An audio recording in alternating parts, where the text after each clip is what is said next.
محترم سامعین، السلام علیکم ورحمۃ اللہ وبرکاتہ۔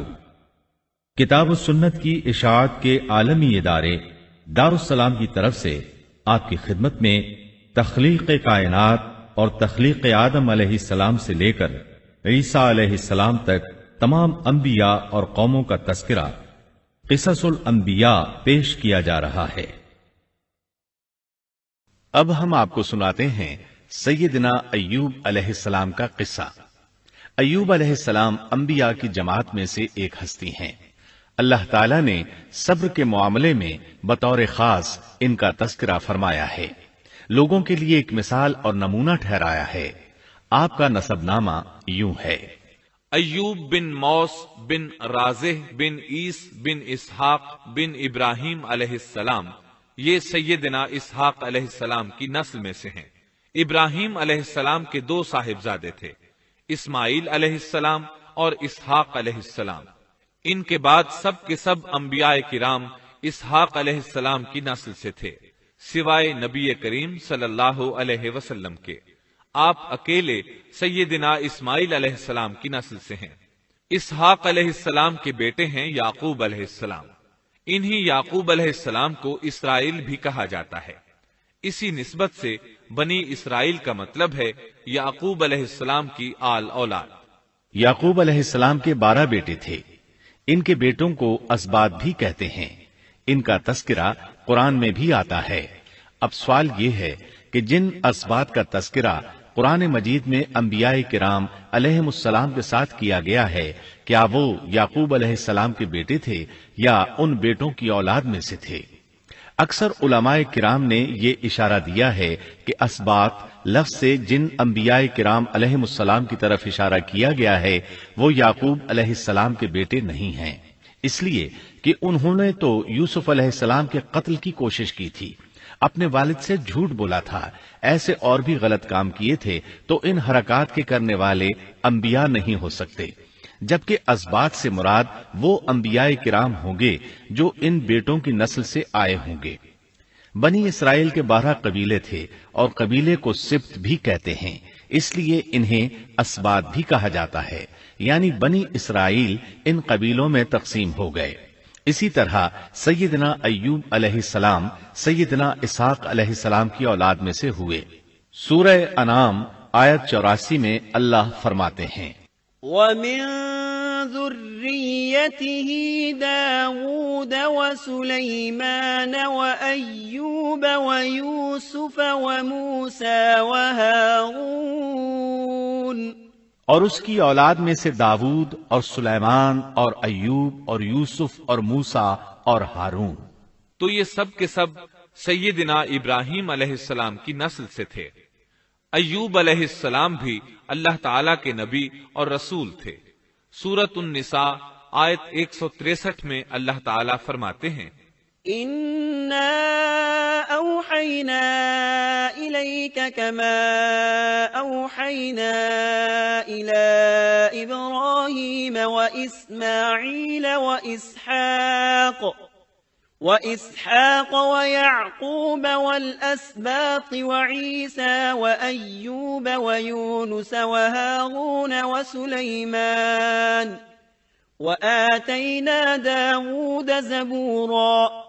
یقیناً ہم نے آپ کی طرف اسی طرح وحی کی ہے جیسا کہ نوح اور ان کے بعد والے نبیوں کی طرف کی، اور ہم نے وحی کی ابراہیم اور اسماعیل اور اسحاق اور یعقوب اور ان کی اولادوں پر، اور عیسیٰ اور ایوب اور یونس اور ہارون اور سلیمان کی طرف، اور ہم نے داود کو زبور عطا فرمائی۔ اللہ تعالیٰ نے ان سب انبیاء کرام علیہم السلام کی طرف وحی فرمائی، اور ایوب علیہ السلام بھی ان رسولوں میں سے ایک ہیں۔ اللہ تعالیٰ نے آپ کو آپ کی قوم سوران کی طرف مبعوث فرمایا۔ یہ قوم ملک شام میں رہائش پذیر تھی۔ آپ بہت زیادہ مالدار تھے۔ اللہ تعالیٰ نے آپ کو بہت زیادہ نعمتوں سے نوازا تھا۔ آپ کے پاس بے شمار مویشی تھے، لا تعداد نوکر چاکر تھے۔ اللہ نے آپ کو بہت سی زرعی زمین بھی عطا فرمائی تھی۔ آپ تاجر بھی تھے۔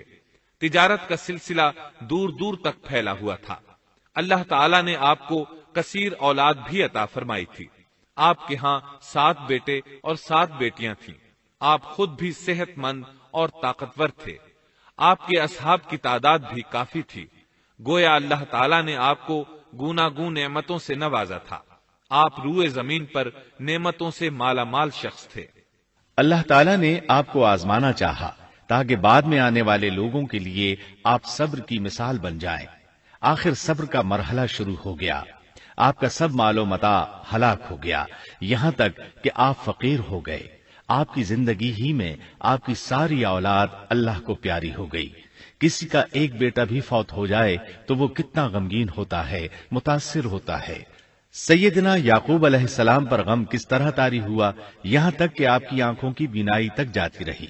مارے غم کے وہ گھل گئے تھے، جبکہ ان کا کوئی بیٹا فوت نہیں ہوا تھا، اور ادھر 7 بیٹے اور 7 بیٹیاں فوت ہو گئے۔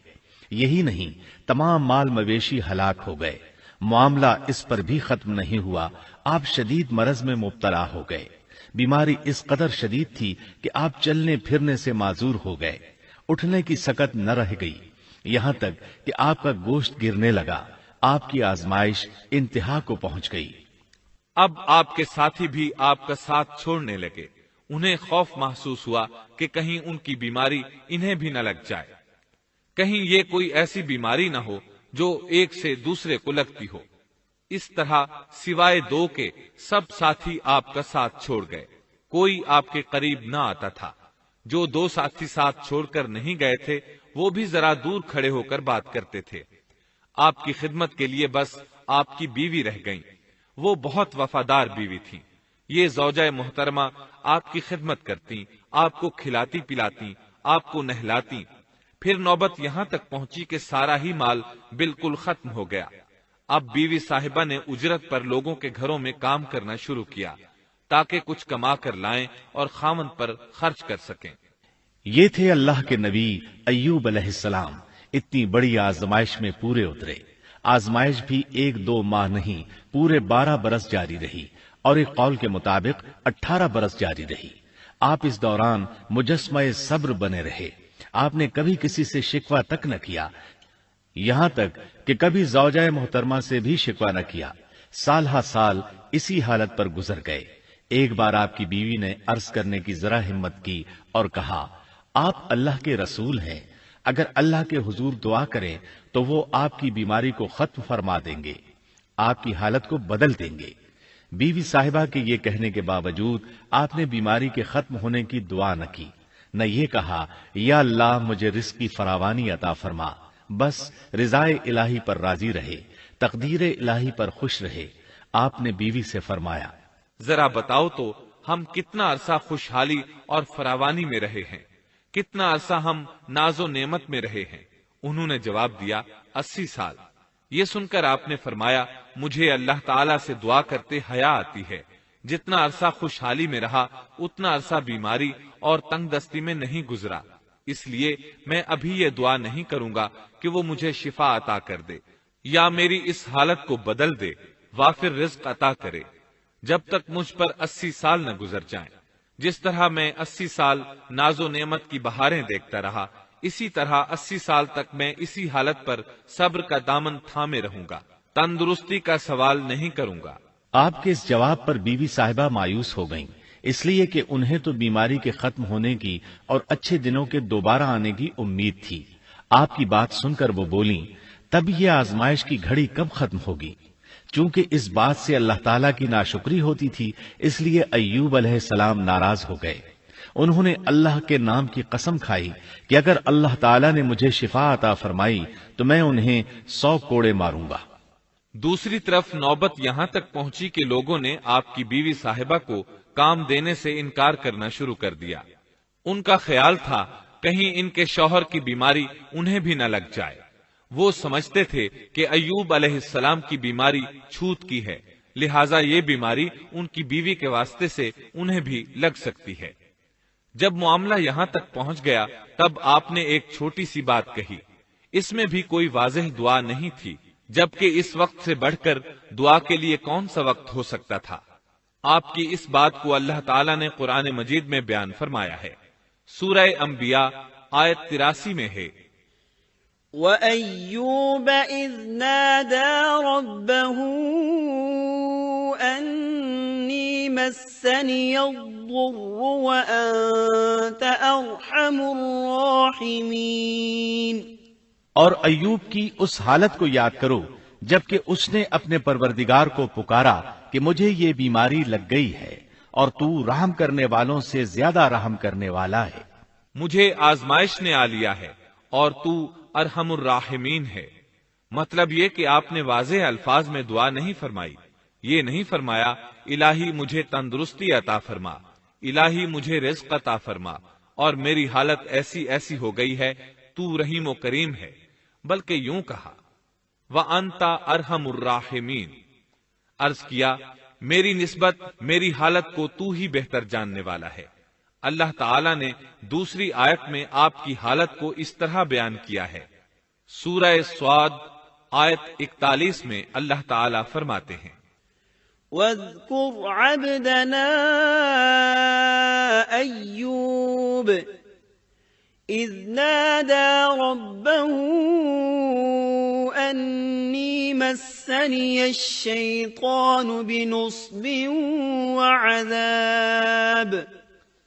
اور ہمارے بندے ایوب کا بھی ذکر کر جبکہ اس نے اپنے رب کو پکارا کہ مجھے شیطان نے رنج اور دکھ پہنچایا ہے۔ گویا آپ نے اس بیماری اور مصیبت کو اللہ تعالی کی طرف منسوب نہیں فرمایا، بلکہ اللہ تعالی کو اس سے مبرہ و پاک ٹھہرایا اور اسے شیطان کی طرف منسوب کیا۔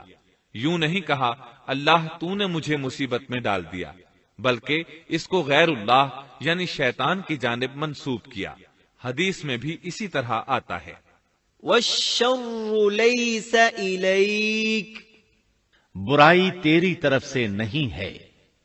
آپ نے اپنی حالت کو بھی ایسے ہی پیش کیا اور یوں عرض کیا أَنِّي مَسَّنِيَ الضُّرُّ وَأَنْتَ أَرْحَمُ الرَّاحِمِينَ۔ اللہ تعالیٰ نے آپ کی التجا کو اسی لمحے شرف قبولیت سے نوازا۔ کتنے ہی موقع ایسے آئے تھے کہ اس سے قبل بھی آپ دعا کر سکتے تھے اور وہ قبول ہو جاتی، لیکن آپ نے صبر کا دامن تھامے رکھا۔ اسی لیے مدتوں سے ضرب المثل چلی آ رہی ہے صبر ایوب۔ جب آپ نے اپنے پروردگار سے اس انداز میں دعا مانگی تو اللہ تعالیٰ نے ان سے آزمائش ختم کر دی۔ اللہ تعالیٰ سورہ صاد آیت 42 میں فرماتے ہیں اركض برجلك هذا مغتسل بارد وشراب، اپنا پاؤں مارو، یہ نہانے اور پینے کے لیے ٹھنڈا پانی ہے۔ جب انہوں نے پاؤں زمین پر مارا تو پانی کا چشمہ جاری ہو گیا۔ علماء کرام کہتے ہیں جب انہوں نے اس پانی سے غسل کیا تو جسم کے بیرونی حصے سے بیماری ختم ہو گئی، اور جو ہی پانی پیا جسم کے اندرونی حصے کی بیماری ختم ہو گئی، اور یہ اللہ عز و جل کا عظیم احسان ہے۔ پھر سے بالکل تندرست بن گئے، ان کی صحت و توانائی لوٹ آئی، ایسے صحت مند ہو گئے جیسے پہلے کبھی ہوا کرتے تھے۔ ان کی زوجہ محترمہ باہر سے گھر آئیں تو بالکل نہ پہچان سکیں۔ ان سے پوچھنے لگیں کیا آپ نے اللہ کے نبی میرے خاوند یعنی مرض میں مبتلا شخص کو دیکھا ہے؟ اللہ کی قسم جب میرے خاوند صحت مند تھے تو بالکل آپ جیسے تھے، میں نے آپ سے بڑھ کر ان سے ملتا جلتا آدمی آج تک نہیں دیکھا۔ اس پر ایوب علیہ السلام بولے کیا تم نے مجھے پہچانا نہیں؟ انہوں نے حیران ہو کر پوچھا آپ کون ہیں؟ تب وہ بولے میں ایوب ہوں۔ وہ بولیں سبحان اللہ، اس کا مطلب ہے بیماری ختم ہو گئی، اللہ تعالیٰ کا احسان ہو گیا۔ اس کے بعد اللہ تعالیٰ نے انہیں اہل و عیال کی نعمتیں بھی لوٹا دیں، ان کے مویشی بھی انہیں واپس مل گئے۔ سیدنا ابن عباس رضی اللہ عنہما فرماتے ہیں اللہ تعالیٰ نے صرف انہیں ہی اپنے فضل و کرم سے نہیں نوازا بلکہ ان کے ساتھ ان کی اہلیہ کو بھی اپنے خاص فضل و کرم سے نوازا، اس لیے کہ انہوں نے بھی اس عظیم آزمائش میں صبر کیا تھا، عظیم صبر کا مظاہرہ کیا تھا۔ اللہ تعالیٰ نے ان کی جوانی کو بھی لوٹا دیا۔ ان سے سیدنا ایوب علیہ السلام کے ہاں 26 بیٹے بیٹیاں پیدا ہوئے۔ یہ روایت بھی ملتی ہے کہ 26 بیٹے ہی بیٹے تھے۔ بیٹیاں اس کے علاوہ تھیں۔ اللہ تعالیٰ سورہ انبیاء آیت 84 میں فرماتے ہیں، وَآتَيْنَاهُ أَهْلَهُ وَمِثْلَهُم مَّعَهُمْ رَحْمَةً مِّنْ عِندِنَا وَذِكْرَىٰ لِلْعَابِدِينَ۔ ہم نے اس کو اہل و عیال عطا فرمائے، بلکہ ان کے ساتھ ویسے ہی اور اپنی خاص مہربانی سے، تاکہ سچے بندوں کے لیے سبب نصیحت ہو۔ مطلب یہ کہ ان کی جوانی واپس کر دی، مال و دولت لوٹا دیا، اور یہ چیزیں انہیں فوراً واپس کر دی تھیں۔ جسمانی صحت بھی واپس فرمائی اور دنیاوی دولت بھی واپس کر دی۔ امام بخاری، امام احمد اور دیگر محدثین نبی کریم صلی اللہ علیہ وسلم سے روایت بیان کرتے ہیں کہ نبی کریم صلی اللہ علیہ وسلم نے فرمایا، جب سیدنا ایوب علیہ السلام غسل فرما رہے تھے تو ان پر ٹڈیوں کی موسلا دھار بارش ہونے لگی۔ یہ ٹڈیاں کیا تھیں؟ وہ سونے کی ٹڈیاں تھیں۔ اللہ تعالیٰ ان کو غسل کے دوران ہی اتارنے لگے۔ ایوب علیہ السلام نے ان کو کپڑے میں جمع کرنا شروع کیا۔ اس پر اللہ تعالیٰ نے فرمایا، اے ایوب، کیا میں نے تجھے مالدار نہیں بنا دیا؟ اس نئے نازل ہونے والے مال سے بے پرواہ نہیں بنا دیا؟ ایوب علیہ السلام نے عرض کیا، جی ہاں میرے پروردگار، لیکن میں آپ کی رحمت اور برکت سے تو بے پرواہ نہیں ہو سکتا۔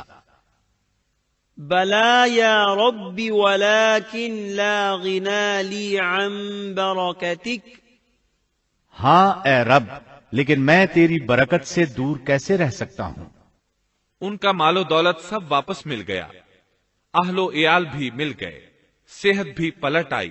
یہ سب اللہ کے خاص فضل و کرم سے تھا اور اس عظیم صبر کے صلے میں تھا جو انہوں نے کیا تھا۔ اللہ تعالیٰ نے ان کی اہلیہ محترمہ پر بھی نرمی فرمائی، جیسا کہ سورہ صاد آیت 44 میں فرماتے ہیں، وَخُذْ بِيَدِكَ ضِغْثًا۔ اور اپنے ہاتھ میں تنکوں کی ایک جھاڑو پکڑو۔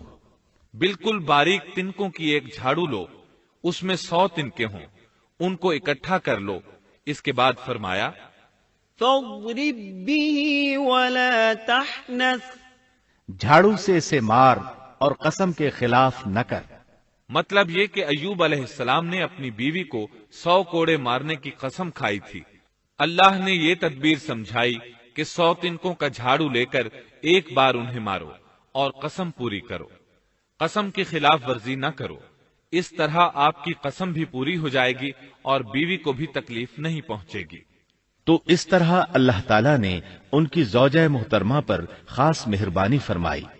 اللہ سورہ انبیاء آیت 83 اور 84 میں فرماتے ہیں، وَأَيُّوبَ إِذْ نَادَى رَبَّهُ أَنِّي مَسَّنِيَ الضُّرُّ وَأَنْتَ أَرْحَمُ الرَّاحِمِينَ فَاسْتَجَبْنَا لَهُ فَكَشَفْنَا مَا بِهِ مِنْ ضُرٍّ وَآتَيْنَاهُ أَهْلَهُ وَمِثْلَهُمْ مَعَهُمْ رَحْمَةً مِّنْ عِنْدِنَا وَذِكْرَىٰ لِلْعَابِدِينَ۔ ایوب کی اس حالت کو یاد کرو جبکہ اس نے اپنے پروردگار کو پکارا کہ مجھے یہ بیماری لگ گئی ہے اور تو رحم کرنے والوں سے زیادہ رحم کرنے والا ہے۔ تو ہم نے ان کی سن لی اور جو دکھ انہیں تھا اسے دور کر دیا اور انہیں اہل و عیال عطا کر دیے، بلکہ ان کے ساتھ اپنی مہربانی سے ویسے ہی اور عطا کر دیے تاکہ سچے بندوں کے لیے نصیحت کا سبب ہو۔ اسی طرح اللہ تعالی سورہ صاد آیت 41 تا 44 میں فرماتے ہیں، وَاذْكُرْ عَبْدَنَا أَيُّوبَ إِذْ نَادَى رَبَّهُ أَنِّي مَسَّنِيَ الشَّيْطَانُ بِنُصْبٍ وَعَذَابٍ ارْكُضْ بِرِجْلِكَ هَذَا مُغْتَسَلٌ بَارِدٌ وَشَرَابٌ وَوَهَبْنَا لَهُ أَهْلَهُ وَمِثْلَهُم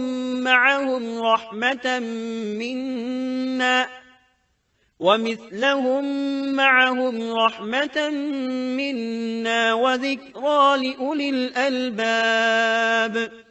وَخُذْ بِيَدِكَ ضِغْثًا فَاضْرِب بِّهِ وَلَا تَحْنَثْ إِنَّا وَجَدْنَاهُ صَابِرًا نِعْمَ الْعَبْدُ إِنَّهُ أَوَّابٌ۔ اور ہمارے بندے ایوب کا بھی ذکر کیجئے جب انہوں نے اپنے رب کو پکارا کہ مجھے شیطان نے رنج اور دکھ پہنچایا ہے، اپنا پاؤں مارو، یہ پینے اور نہانے کے لیے ٹھنڈا پانی ہے، اور ہم نے انہیں ان کا پورا کنبہ عطا فرمایا، بلکہ اس کے ساتھ اپنی خاص رحمت سے اور عقل مندوں کی نصیحت کے لیے اتنا ہی اور بھی عطا کر دیا۔ اور اپنے ہاتھ میں تنکوں کی ایک جھاڑو لے کر مار دیں اور قسم کے خلاف نہ کریں، سچ تو یہ ہے کہ ہم نے اسے بڑا صابر بندہ پایا، وہ بہت نیک تھے اور بہت ہی رغبت رکھنے والے تھے۔ یہ ذکر تھا سیدنا ایوب علیہ السلام کا جو اختتام کو پہنچا۔ اب ہم شروع کرتے ہیں یونس علیہ السلام کا قصہ۔ یونس علیہ السلام ایک عظیم اور کریم نبی تھے۔ ان کا قصہ قرآن کریم میں ایک انوکھا قصہ ہے۔ آپ کے والد کا نام متا تھا اور آپ سیدنا ابراہیم علیہ السلام کی نسل سے تھے۔ آپ کا ایک نام ذُنُّون بھی ہے، یعنی مچھلی والے۔ ان-نون کا مطلب ہے مچھلی۔ اسی طرح آپ کو صاحب الحوت بھی کہا جاتا ہے۔ اللہ تعالیٰ نے آپ کو ان سب ناموں سے پکارا ہے۔ آپ کو ایک عظیم بستی کی طرف مبعوث کیا گیا۔ اس بستی کا نام نینوا تھا۔ یہ عراق کے شمال میں واقع تھی، موصل کے بالمقابل تھی۔ ان دونوں کے درمیان دریائے دجلہ واقع تھا۔ موصل دریائے دجلہ کے کنارے واقع تھا، جبکہ اس کے بالکل سامنے نینوا کی بستی تھی۔ امام ابن کثیر رحمت اللہ علیہ نے نینوا کے بارے میں اور ان آثار و باقیات کے بارے میں لکھا ہے جو ان کے زمانے میں موجود تھیں۔ وہاں کچھ بت تھے جو اوندھے منہ گرے پڑے تھے۔ اللہ تبارک و تعالی نے یونس علیہ السلام کو نینوا کی طرف رسول بنا کر بھیجا۔ سورۃ الصافات آیت 139 میں ہے، وَإِنَّ يُونُسَ لَمِنَ الْمُرْسَلِينَ، اور بے شک یونس رسولوں میں سے تھے۔ آگے اللہ آیت 147 میں فرماتے ہیں، وَأَرْسَلْنَاهُ إِلَى 100,000 أَوْ يَزِيدُونَ، اور ہم نے اسے 100,000 بلکہ اور زیادہ آدمیوں کی طرف بھیجا۔ یعنی ان کی تعداد 100,000 سے زیادہ تھی۔ رہا یہ سوال کہ لاکھ سے کتنے زیادہ تھے، اکثر علماء کرام نے وضاحت کی ہے کہ وہ 100,000 سے قریباً 20,000 زیادہ تھے۔ اس طرح بستی والوں کی تعداد 1,20,000 تھی، اور یہ سب کے سب کفر پر تھے۔ یونس علیہ السلام انہیں سال ہر سال دعوت دیتے رہے، لیکن وہ اپنے کفر ہی پر ڈٹے رہے۔ پھر انہوں نے سیدنا یونس علیہ السلام پر ظلم و جبر شروع کر دیا، انہیں دھمکیاں دیں، مصائب و آلام سے دوچار کیا۔ مطلب یہ کہ جس طرح دوسرے انبیاء کرام کے ساتھ کیا گیا، ان کے ساتھ بھی وہی سلوک ہوا۔ آخر آپ نے اپنی قوم کو اللہ کے عذاب سے آگاہ کرتے ہوئے اعلان فرما دیا کہ فلاں دن تم پر عذاب آ جائے گا۔ پھر خود غصے کی حالت میں اس بستی سے نکل گئے، جبکہ اللہ تعالیٰ نے انہیں متعین دن کی مہلت دینے کی اجازت تو دی تھی، لیکن اس بستی سے نکل جانے کا حکم نہیں دیا تھا۔ جب آپ نے انہیں یہ مہلت سنائی تو خود غصے کی حالت میں بستی سے نکل گئے۔ سورہ انبیاء آیت 87 میں اللہ تعالیٰ فرماتے ہیں، وَذَا النُّونِ إِذ ذَّهَبَ مُغَاضِبًا فَظَنَّ أَن لَّن نَّقْدِرَ عَلَيْهِ، مچھلی والے کو یاد کرو جبکہ وہ غصے سے چل دیا اور خیال کیا کہ ہم اسے نہ پکڑ سکیں گے۔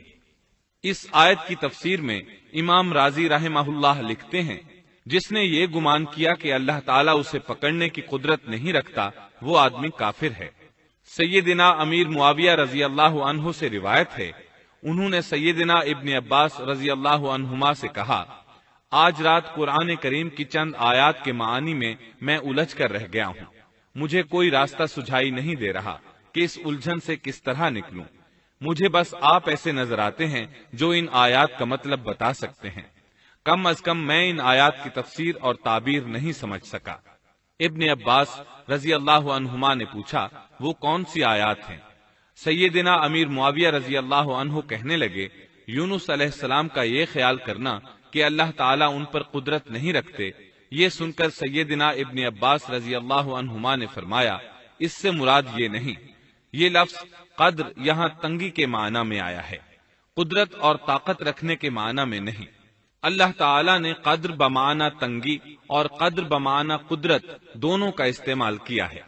تنگی کے معنی کی مثال سورۃ الطلاق آیت نمبر 7 میں ہے، وَمَن قُدِرَ عَلَيْهِ رِزْقُهُ فَلْيُنْفِقْ مِمَّا آتَاهُ اللَّهُ، اور جس پر اس کے رزق کی تنگی کی گئی ہو اسے چاہیے کہ جو کچھ اللہ تعالیٰ نے اسے دے رکھا ہے اسی میں سے اپنی حیثیت کے مطابق دے۔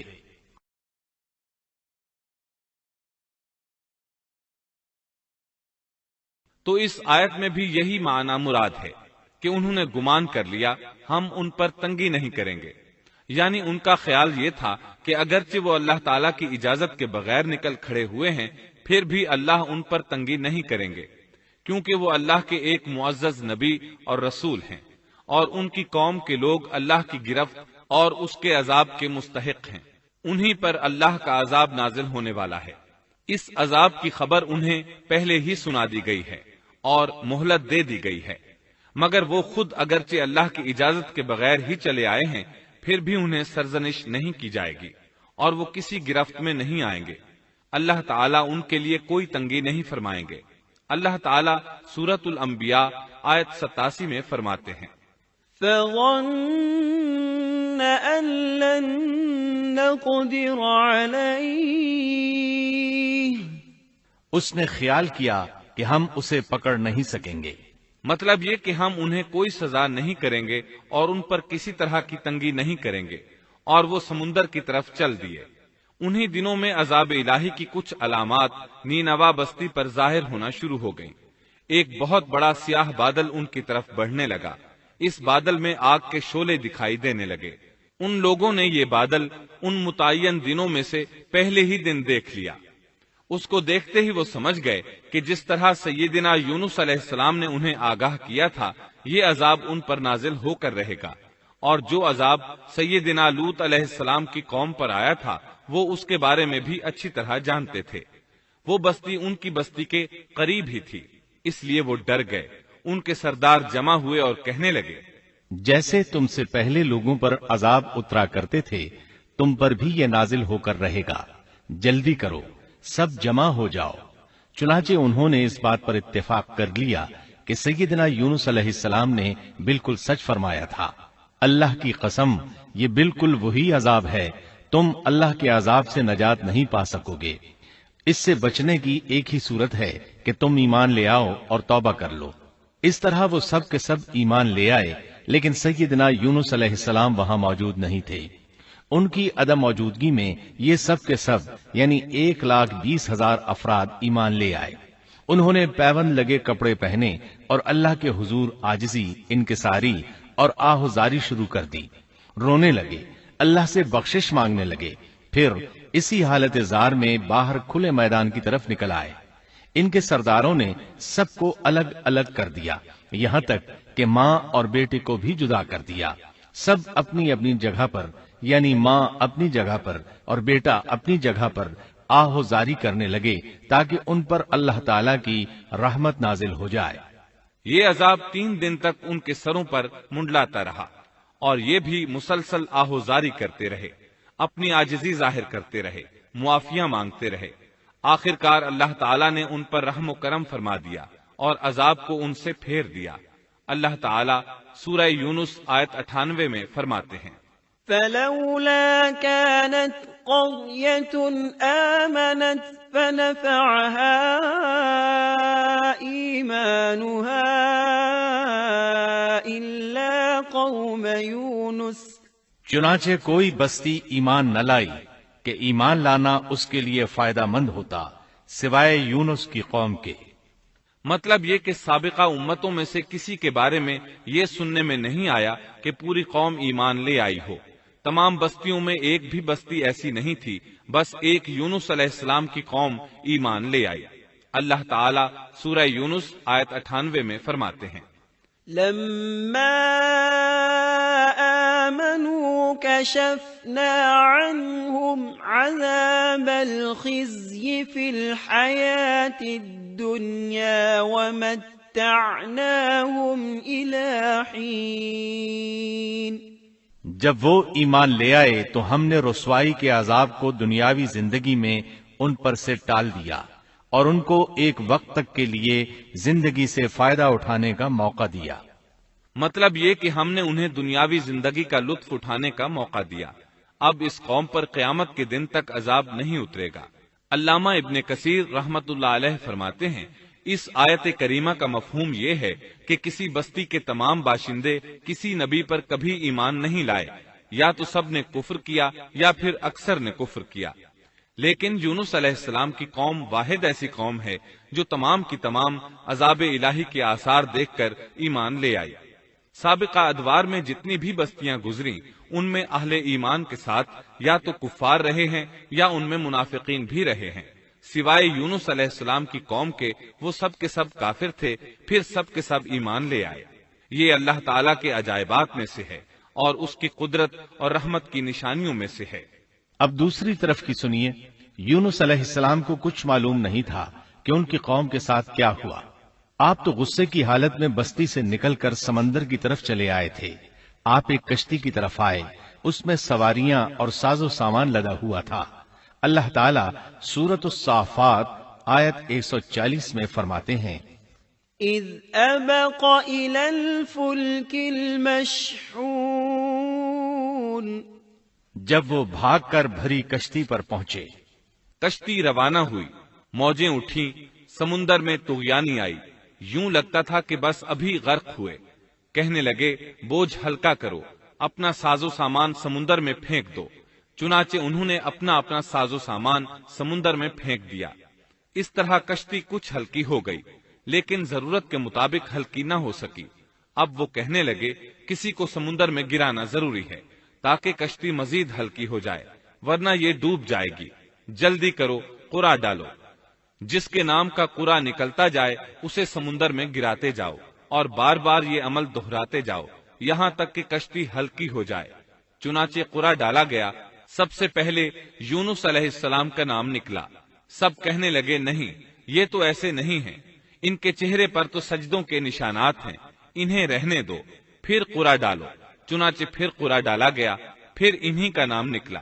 سب نے تعجب کیا۔ تیسری مرتبہ پھر قرع ڈالا گیا، اس بار پھر یونس علیہ السلام ہی کا نام نکلا۔ اللہ تعالیٰ سورۃ الصافات آیت 141 میں فرماتے ہیں، فساهم فكان من المدحضين، پھر قرآن اندازی ہوئی تو یہ مغلوب ہو گئے۔ ہر بار انہی کا نام نکلا۔ آخر کار ان لوگوں نے انہیں پکڑ کر سمندر میں گرا دیا۔ فالتقمه الحوت، تو پھر انہیں مچھلی نے نگل لیا۔ حوت بڑی مچھلی کو کہتے ہیں۔ اللہ تعالیٰ نے حوت کو القاء فرمایا، انہیں کھانا نہیں، نہ ان کے جسم کو کوئی گزند پہنچے۔ یہ اس مچھلی کو اللہ تعالیٰ کے احکامات تھے۔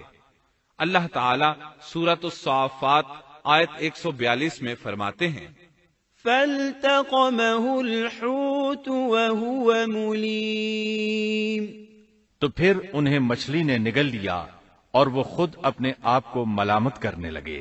یعنی وہ سمجھ گئے کہ بار بار جو ان کا نام قرآن اندازی میں نکلتا رہا ہے تو وہی مقصود ہیں، چنانچہ خود کو ملامت کرنے لگے، اور یہ ملامت توبہ کی ابتدا ہے کہ انسان خود کو ملامت کرتا ہے۔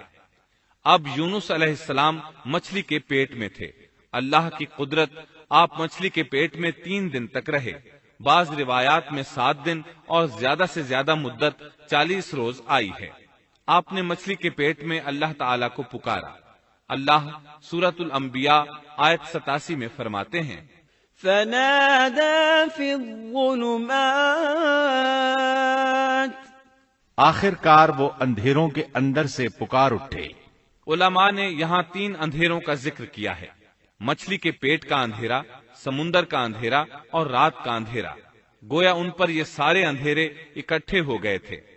اللہ سورۃ الصافات آیت 143 اور 144 میں فرماتے ہیں، فلولا أنه كان من المسبحين للبث في بطنه إلى يوم يبعثون۔ پس اگر یہ پاکی بیان کرنے والوں میں سے نہ ہوتے تو لوگوں کے اٹھائے جانے کے دن تک اس کے پیٹ ہی میں رہتے۔ مطلب یہ کہ اگر آپ اللہ تبارک و تعالی کی تسبیح نہ بیان کرتے تو مچھلی کے پیٹ ہی میں رہتے۔ آپ نے دعا نہیں مانگی بلکہ اللہ عز و جل کی تسبیح بیان کی۔ روایات میں یوں بھی آتا ہے کہ جب مچھلی آپ کو سمندر کی اتھاہ گہرائی میں لے گئی تو آپ وہاں آبی مخلوقات کی تسبیحات کی آوازیں سننے لگے، گویا اللہ تعالی نے انہیں القاء فرمایا کہ آپ بھی تسبیح کریں۔ اللہ سورۃ الانبیاء آیت 87 میں فرماتے ہیں، فنادى في الظلمات أن لا إله إلا أنت سبحانك إني كنت من الظالمين۔ بالآخر وہ اندھیروں کے اندر سے پکار اٹھا کہ الہی تیرے سوا کوئی معبود نہیں، تو پاک ہے، بے شک میں ظالموں میں ہو گیا۔ چنانچہ یونس علیہ السلام نے اس تسبیح کے الفاظ کو یوں ادا فرمایا، لا إله إلا أنت سبحانك إني كنت من الظالمين۔ امام احمد، امام ترمذی، امام نسائی اور دیگر ائمہ رحمہم اللہ نے یہ حدیث نقل کی ہے کہ یونس علیہ السلام کی وہ دعا جو انہوں نے مچھلی کے پیٹ میں مانگی تھی وہ یہی ہے، لا إله إلا أنت سبحانك إني كنت من الظالمين۔ جو بھی مسلمان یہ دعا اپنی کسی حاجت میں مانگے گا اللہ تعالیٰ اس کی دعا ضرور قبول فرمائے گا۔ یہ دعائے مستجاب ہے، مقبول دعاؤں میں سے ہے۔ اسی دعا کے بعد اللہ تعالیٰ نے یونس علیہ السلام کو اس پریشانی سے نجات عطا فرمائی۔ اللہ سورۃ الانبیاء آیت 88 میں فرماتے ہیں، فاستجبنا له ونجيناه من الغم وكذلك ننجي المؤمنين۔ تو ہم نے اس کی پکار سن لی اور اسے غم سے نجات دے دی، اور ہم ایمان والوں کو اسی طرح بچا لیا کرتے ہیں۔ ایک صحابی نے نبی کریم صلی اللہ علیہ وسلم سے پوچھا، اے اللہ کے رسول صلی اللہ علیہ وسلم، یونس علیہ السلام نے جو دعا مچھلی کے پیٹ میں مانگی کیا وہ صرف انہی کے لیے تھی یا ان کے بعد اہل ایمان کے لیے بھی ہے؟ تو آپ نے فرمایا، یہ دعا یونس علیہ السلام کے لیے خاص تھی اور سب اہل ایمان کے لیے عام ہے۔ کیا تم نے اللہ تعالیٰ کا یہ فرمان نہیں سنا؟ وَكَذَلِكَ نُنْجِي الْمُؤْمِنِينَ۔ اور ہم ایمان والوں کو اسی طرح بچا لیا کرتے ہیں۔ جو بھی اس دعا کو پڑھے گا اللہ اسے رنج و غم سے نجات دیں گے۔ ایک قول کے مطابق تقریباً 40 روز آپ کی شب و روز یہی دعا رہی۔ اس مدت کے ختم ہونے پر اللہ تعالیٰ نے آپ کی دعا کو قبولیت بخشی۔ مچھلی ساحل پر پہنچی، انہیں کنارے پر ڈالا اور واپس چلی گئی۔ اس بات کو اللہ تعالیٰ نے سورۃ الصافات آیت 145 میں یوں بیان فرمایا ہے، فَنَبَذْنَاهُ بِالْعَرَاءِ وَهُوَ سَقِيمٌ۔ پس اسے ہم نے چٹیل میدان میں ڈال دیا اور وہ اس وقت بیمار تھے۔ آپ وہاں اسی طرح لیٹے رہے۔ پھر اللہ کی قدرت سے آپ کے قریب ایک بیلدار درخت اگا، جیسا کہ سورۃ الصافات آیت 146 میں ہے، وَأَنبَتْنَا عَلَيْهِ شَجَرَةً مِّن يَقْطِينٍ۔ اور اس پر سایہ کرنے والا ایک بیلدار درخت ہم نے اگا دیا۔ اس کدو کے درخت کے متعلق مورخین کا کہنا ہے کہ اللہ تعالیٰ نے اس درخت کا انتخاب اس لیے فرمایا تھا کہ اس درخت کے پتے چوڑے ہوتے ہیں، ان کے سائے میں انہیں ڈھانپ دیا گیا تاکہ ہوا سے اذیت نہ پہنچے، اس لیے کہ ان کے جسم سے جلد اتر گئی تھی۔ پھر اس درخت سے خوشکن خوشبو بھی آتی تھی، اس خوشبو نے انہیں فرحت بخشی۔ پھر کدو کی خوشبو میں ایک خصوصیت یہ تھی کہ حشرات الارض کو دور رکھتی ہے۔ اللہ تعالیٰ نے انہی خصوصیات کی وجہ سے اس بیلدار درخت کا انتخاب فرمایا تھا تاکہ آپ ہر طرح کی تکلیف سے محفوظ رہیں۔ یہ ہے اللہ کی قدرت، سبحان اللہ۔ اسی طرح مفسرین یہ بھی کہتے ہیں کہ اللہ تعالیٰ نے ان کے پاس ایک پہاڑی بکری بھیج دی، وہ آپ کے قریب آتی اور آپ کے سر کے اوپر اپنی ٹانگیں پھیلائے کھڑی ہو جاتی، اس طرح اس کے تھن آپ کے منہ میں چلے آتے اور آپ ان سے خواہش کے مطابق دودھ پیتے۔ یہ تھا آپ کا کھانا اور پینا۔ رفتہ رفتہ آپ کی حالت بہتر ہو گئی، توانا اور تندرست ہو گئے، پھر آپ اٹھنے کے قابل ہو گئے، اور یہ سب اللہ تعالیٰ کی مہربانی سے ہوا۔ جب آپ کی صحت لوٹ آئی تو اللہ تعالیٰ نے آپ کو پھر آپ کی قوم کی طرف بھیجا، جیسا کہ سورۃ الصافات آیت 148 میں ہے۔ وَأَرْسَلْنَاهُ إِلَى 100,000 أَوْ يَزِيدُونَ فَآمَنُوا فَمَتَّعْنَاهُمْ إِلَى حِينٍ۔ اور ہم نے اسے 1,00,000 بلکہ اور زیادہ آدمیوں کی طرف بھیجا، پس وہ ایمان لے آئے اور ہم نے انہیں ایک زمانے تک عیش و عشرت دی۔ وہ سب کے سب آپ پر ایمان لے آئے تھے۔ اللہ تعالیٰ نے اس قصے کے ذریعے نبی کریم صلی اللہ علیہ وسلم کو اشارہ فرمایا ہے کہ دعوت دیتے ہوئے اکتانا نہیں۔ اللہ سورۃ القلم آیت 48 میں فرماتے ہیں، وَلَا تَكُن كَصَاحِبِ الْحُوتِ، اور مچھلی والے کی طرح نہ ہو جائیے۔ ان لوگوں کو دعوت حق دیتے رہیے۔ دیکھیے وہ سال ہر سال دعوت دیتے رہے لیکن اکتائے نہیں، ان سے مایوس نہیں ہوئے۔ ان کی پوری بستی میں سے ایک بھی ان پر ایمان نہیں لایا تھا، لیکن جب ان سے مایوس ہو گئے تو انہیں اللہ کے عذاب سے آگاہ کر دیا اور منہ پھیر کر چل دیے تو وہ سب کے سب ایمان لے آئے۔ اللہ تعالی سورۃ القصص آیت 56 میں فرماتے ہیں، إِنَّكَ لَا تَهْدِي مَنْ أَحْبَبْتَ وَلَكِنَّ اللَّهَ يَهْدِي مَنْ يَشَاءُ۔ آپ جسے چاہیں ہدایت نہیں دے سکتے، بلکہ اللہ تعالیٰ ہی جسے چاہتا ہے ہدایت دیتا ہے۔ اس قصے میں بہت بڑا سبق ہے کہ کسی بھی حالت میں اللہ کی رحمت سے مایوس نہیں ہونا چاہیے اور نہ ہدایت کے معاملے میں اپنی ذات پر بھروسہ کرنا چاہیے۔ ہدایت تو بس صرف اللہ تعالیٰ ہی کی طرف سے ہے، آپ کے ذمے تو پیغام حق پہنچا دینا ہے۔ اللہ سبحانہ و تعالیٰ کے ذمے ہدایت سے نوازنا ہے۔ اللہ تعالیٰ نے انہیں پاک صاف بنا دیا، انہیں چن لیا۔ اللہ خود ہی سورۃ القلم آیت 50 میں وضاحت فرماتے ہیں، فاجتباه ربه فجعله من الصالحين۔ اسے اس کے رب نے پھر نوازا اور اسے نیک لوگوں میں کر دیا۔ امام مسلم نے ایک حدیث روایت کی ہے کہ نبی کریم صلی اللہ علیہ وسلم نے فرمایا، لا ينبغي لعبد أن يقول أنا خير من يونس بن متى۔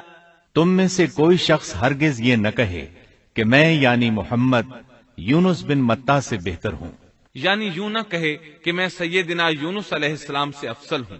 وہ اس طرح کہ وہ تو اپنی قوم کے ایمان لانے سے مایوس ہو گئے تھے اور میں مایوس نہیں ہوں، اس طرح بالکل نہ کہے، کیونکہ بالآخر اللہ تعالیٰ نے آپ کو چن لیا اور برگزیدہ بنا لیا اور صالحین میں داخل کر لیا۔ اس واقعے میں نبی کریم صلی اللہ علیہ وسلم کو جو ہدایت دی گئی ہے اس کا ذکر سورۃ القلم آیت 41 میں آتا ہے، فاصبر لحكم ربك ولا تكن كصاحب الحوت۔ پس تو اپنے رب کے حکم کا صبر سے انتظار کر اور مچھلی والے کی طرح نہ ہو جا۔ مطلب یہ کہ یونس علیہ السلام کی مانند نہ ہو جائیے جو اپنی قوم کے ایمان لانے سے مایوس ہو گئے تھے۔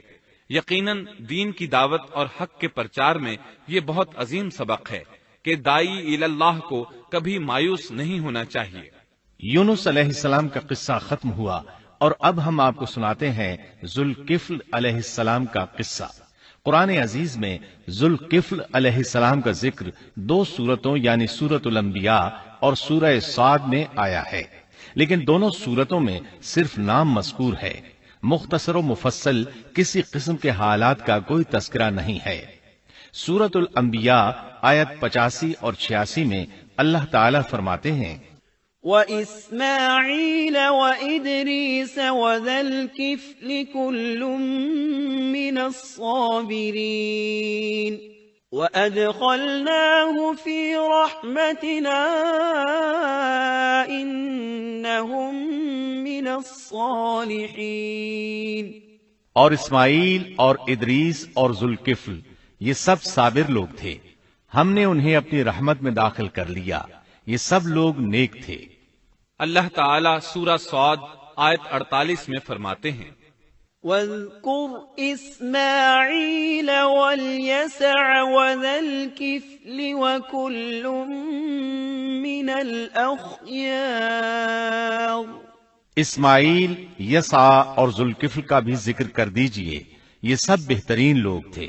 ذوالکفل علیہ السلام کے متعلق جس طرح قرآن مجید نے نام کے سوا کچھ ذکر نہیں فرمایا، اسی طرح نبی اکرم صلی اللہ علیہ وسلم سے بھی ان کے متعلق کچھ منقول نہیں ہے، لہٰذا قرآن و حدیث کی روشنی میں اس سے زیادہ کچھ نہیں کہا جا سکتا کہ ذوالکفل علیہ السلام اللہ کے برگزیدہ نبی اور پیغمبر تھے اور کسی قوم کی ہدایت کے لیے مبعوث ہوئے تھے۔ قرآن و سنت میں اس سے زیادہ سکوت ہے۔ باقی رہا سیر و تواریخ میں ان کا ذکر، تو کافی تفتیش و جستجو کے بعد بھی ہمیں اس سلسلے میں ایسی ٹھوس معلومات نہیں مل سکیں جن کے ذریعے سے ذوالکفل علیہ السلام کے حالات و واقعات پر مزید روشنی پڑ سکے۔ چنانچہ تورات بھی خاموش ہے اور اسلامی تاریخ بھی۔ البتہ ابن جریر رحمت اللہ علیہ نے مشہور مفسر تابعی مجاہد رحمت اللہ علیہ سے ان کے متعلق ایک قصہ نقل کیا ہے۔ اسی طرح امام ابن ابی حاتم نے اسی قصے کے قریب کچھ آثار عبداللہ بن عباس اور ابو موسیٰ اشعری رضی اللہ عنہم سے نقل فرمائے ہیں۔ یہ طویل روایات ہیں۔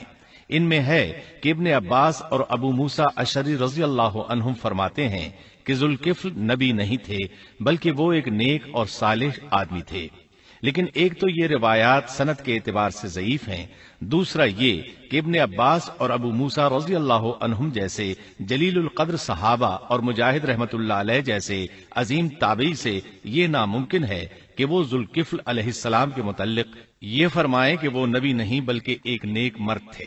شاہ عبد القادر رحمت اللہ علیہ کا موقف ہے کہ ذوالکفل ایوب علیہ السلام کے بیٹے تھے اور انہوں نے اللہ کی خاطر کسی آدمی کی ضمانت دی تھی جس کی پاداش میں ان کو کئی برس قید کی تکالیف برداشت کرنا پڑی۔ چنانچہ شاہ صاحب اپنی تفسیر موضح القرآن میں لکھتے ہیں کہ ذوالکفل ایوب علیہ السلام کے بیٹے تھے، ایک شخص کے ضامن ہو کر کئی برس قید رہے اور اللہ کی خاطر یہ مشقت سہی۔ موجودہ دور کے بعض مفسرین کا خیال ہے کہ ذوالکفل حزقیل علیہ السلام کا لقب ہے۔ ایک دوسرے مفسر کی عجیب و غریب رائے یہ ہے کہ ذوالکفل گوتم بدھ کا لقب ہے، کیونکہ اس کے دارالسلطنت کا نام کفل تھا جس کا معرب کفل ہے، اور عربی میں ذو صاحب اور مالک کے لیے آتا ہے، اور صاحب مال کے لیے ذو مال اور مالک شہر کے لیے ذو بلد کے الفاظ کثرت سے استعمال ہوتے ہیں، لہذا یہاں بھی کفل کے مالک و بادشاہ کو ذوالکفل کہا گیا ہے۔ اس مفسر نے یہ بھی دعویٰ کیا ہے کہ گوتم بدھ کی اصل تعلیم توحید اور حقیقی اسلام ہی کی تعلیم تھی، مگر اس کی موجودہ صورت دوسرے ادیان کی طرح محرف اور مسخ شدہ ہے، لیکن یہ اقوال قیاس و آراء سے زیادہ تاریخی حیثیت سے کوئی وقت نہیں رکھتے۔ ہم اس تعصب کے قائل نہیں ہیں کہ اگر صحیح تاریخ سے یہ ثابت ہو جائے کہ قرآن نے جن انبیاء کے صرف نام ذکر کیے ہیں ان کا مصداق فلاں برگزیدہ ہستی ہے، اور اس کا انکار صرف اس لیے کر دیا جائے کہ اس سے پہلے چونکہ ایسی بات کسی نے نہیں کہی اس لیے یہ قابل رد ہے۔ یقیناً ہم اس حقیقت کو تسلیم کرتے ہیں کہ تاریخی حقائق کی جستجو کا باب بند نہیں ہوا، اور آئے دن نئی نئی تحقیقات سامنے آ رہی ہیں اور جدید انکشافات ہو رہے ہیں، بلکہ ان کے ذریعے قرآن مجید اور احادیث رسول کے بیان کردہ واقعات کی تصدیق ہوتی چلی جا رہی ہے۔ ملحد و بے دین لوگ ان کا انکار اس لیے کرتے اور کرتے آ رہے ہیں کہ تاریخ اور فلسفہ ان کا ساتھ نہیں دیتے، لیکن اگر قرآن کریم کی بیان کردہ کسی ہستی کے متعلق مزید انکشافات روشنی میں آئیں تو ہمارے لیے انکار کا باعث نہیں بلکہ مخالفین پر مزید حجت اور دلیل ہیں۔ لیکن اس حقیقت کے اقرار کے باوجود اس سے یہ بھی لازم نہیں آتا کہ کسی واقعے کے متعلق کوئی شخص اگر محض اپنے وہم و گمان اور قیاس و انداز سے بے دلیل کوئی بات کر دے تو ضرور اس کو مان لیا جائے۔ چنانچہ ذوالکفل علیہ السلام کو گوتم بدھ قرار دینا ابھی تک اس سے زیادہ کوئی حیثیت نہیں رکھتا۔ ہمارے لیے دنیا کے مختلف گوشوں میں اللہ کے فرستادہ نبیوں پر ایمان لانے کے لیے قرآن کی وہ تینوں دفعات کافی ہیں جو دین اسلام کا امتیازی وصف ہیں۔ سورۃ الفاطر آیت 24 میں اللہ تعالیٰ فرماتے ہیں، وَإِن مِّنْ أُمَّةٍ إِلَّا خَلَا فِيهَا نَذِيرٌ، اور کوئی امت ایسی نہیں ہوئی جس میں کوئی ڈر سنانے والا نہ گزرا ہو۔